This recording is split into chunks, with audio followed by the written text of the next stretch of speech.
వేదంలో స్వరంలా స్థిరంగా సాగాలి సుఖంగా శుభంగా. స్నేహంలో యుగాలి క్షణాలై నిలవాలి వరాలై నిజాలై. గత జన్మ బంధాలు నేడు జతగూడి రావాలి తోడు.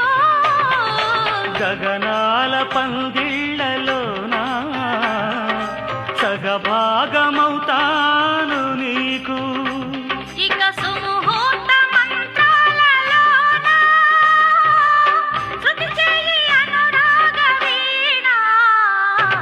నా ప్రేమ నవ పారిజాతం పలికింది ప్రియ సుప్రభాతం. నా ప్రేమ నవ పారిజాతం పలికింది ప్రియ సుప్రభాతం.